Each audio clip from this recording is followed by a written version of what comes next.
honestly, I didn't even consider until you said it, I didn't even consider that pay would be considered. It's true. You're right. Now that you mention it, it's like, that makes sense.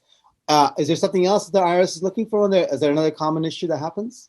I mean, that's the one that sticks out the most, but for the most part, they're really looking for violations across the board because there's a whole bunch of different stuff. I mean, for example, a smart person says, I'm going to put in $10,000 during the calendar year, but I'm going to put it all in January because then it's invested from January to December. Other people have it taken out on a payroll basis, and it takes longer, and it doesn't have as much money invested, so you don't get it as fast. Now, that problem of, what a lot of people do is they'll say, my first paycheck of $5,000, put it all in the plan. My second paycheck, put it all in the plan, and then I'll put that $10,000 in first, and I've got it all there for the year, and I'm okay. Now, the problem is that messes with the discrimination rules because the discrimination rules are comparing what everybody's doing, how much money they're putting in, how much money they make, and they're comparing that with the highly compensated employees, which is your C-suite employers and C-suite employees. And so what happens is because that person accelerated it, they don't always do the math right when they're comparing what that person did compared to a C-suite person.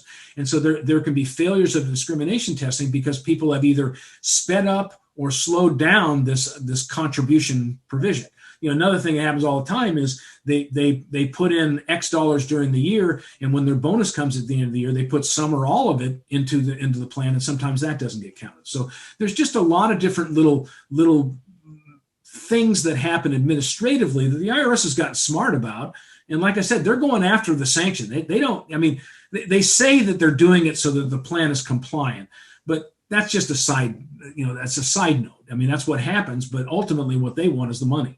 And they really have become a bill collector. I mean, that's what they've created with the way they run their audits. And it's a little bit troubling to me. I don't like that kind of approach. And it's very, very difficult because that's what they're looking for. And I find myself in audits, a lot of times I will say things like, we've got this little problem here that's a $2,000 problem, and that's a real problem, and look at that, and let's fix that, because I've got a $100,000 problem I don't want them to catch. And what happens is when they find the $2,000 problem, they kind of go, okay, I got some money out of this one, we'll go there. And I've used that many, many times because, we know before we do an audit. I mean, I look at things before I send them over to the IRS. And I know areas that we have shortcomings in. And so we do try to prepare the client by, like I said, look over here because it's much more important to fix that little problem than because if you find out about the bigger one, it's going to be more expensive for my client.